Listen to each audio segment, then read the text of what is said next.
আজকে আমরা রবীন্দ্রনাথ ঠাকুরের একটি অসাধারণ কবিতা খেয়া নিয়ে কথা বলবো। আমরা এই কবিতার গভীরে গিয়ে দেখব জীবন, ইতিহাস আর মানুষের অস্তিত্ব নিয়ে কবি ঠিক কী বলতে চেয়েছেন। দেখো, এই সহজ সরল চিত্রটা, একটা নদীর খেয়া নৌকা, কিছু মানুষজন। ভাবা যায় এই সাধারণ চিত্রটার মধ্যে গোটা মানব জীবনের কথা লুকিয়ে আছে। চলো আজ এই ব্যাপারটা একটু গভীরে ঢোকা যাক। তাহলে চলো রবীন্দ্রনাথ ঠাকুরের খেয়া নিয়ে আলোচনার মূল পর্বে যাওয়া যাক। প্রথমেই আসি কবিতার কেন্দ্রে থাকা জিনিসটা নিয়ে। এই খেয়া নৌকাটা, এটা কিন্তু শুধু খেয়া পারাপারের নৌকা না, এর মানেটা আসলে অনেক গভীরে। কবিতাটা শুরুই হচ্ছে এই দুটো লাইন দিয়ে: খেয়া নৌকা পারাপার করে নদীর স্রোতে, কেহ যায় ঘরে, কেহ আসে ঘর হতে।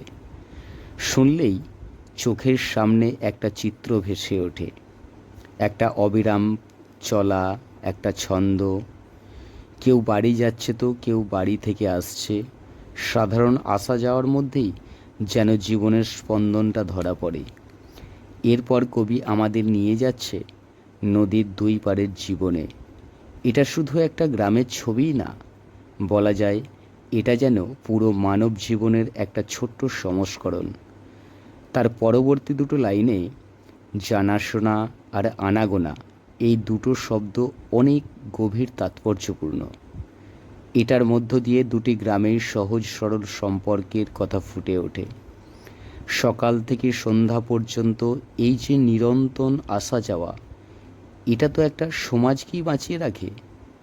এই ছবিটার দিকে তাকালেই মনে হয় কবিতার লাইনগুলো একদম জীবন্ত হয়ে ওঠে। কেউ নৌকায় উঠছে, কেউ নামছে, কেউ হয়তো কারোর জন্য অপেক্ষায় আছে নদীর পাড়ে। জীবনের এই যে সাধারণ আনাগোনা, এটা কিন্তু বদলায় না, এটা চিরন্তন। কিন্তু মজার ব্যাপার হলো, কবিতাটা কিন্তু এই শান্ত গ্রামের গল্পেই আটকে থাকে না। হঠাৎ করেই রবীন্দ্রনাথ আমাদের এই চেনা জগৎ থেকে বের করে নিয়ে যান ইতিহাসের বিশাল এক মঞ্চে, যেখানে তোলপাড় চলছে, চলছে অনবরত ভাঙা গড়ার খেলা। কি অসাধারণ একটা বৈপরীত্য! ভাবো তো একবার, গ্রামের সেই শান্ত চেনা জীবনে যেখানে আছে জানাশোনা আনাগোনা, আর অন্যদিকে বাইরে বিশাল পৃথিবী, যেখানে শুধু দ্বন্দ্ব, সর্বনাশ, রক্তপ্রবাহ, আর রোজ লেখা হচ্ছে নতুন ইতিহাস। এই দুটি জগৎ যেন একসঙ্গেই চলছে পাশাপাশি।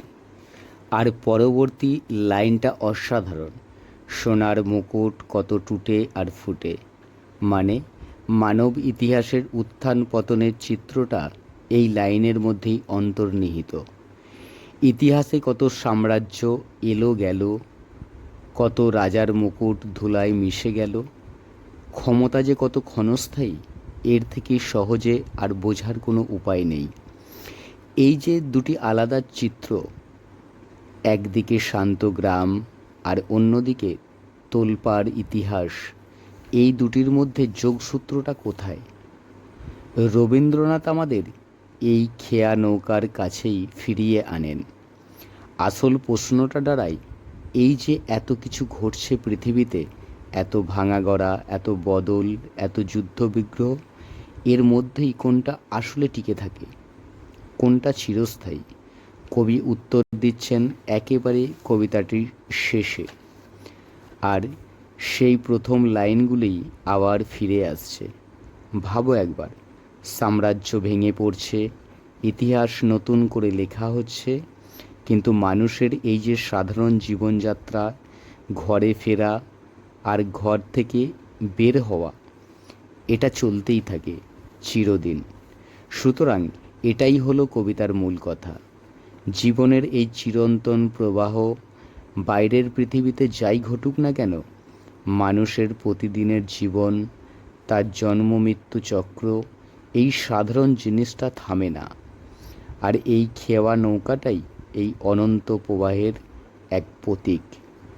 শেষে একটা প্রশ্ন রেখে যাই, আমাদের এই ব্যস্ত জীবনে এত উত্থান পতনের মাঝে আমাদের নিজেদের খেওয়া কোনটা?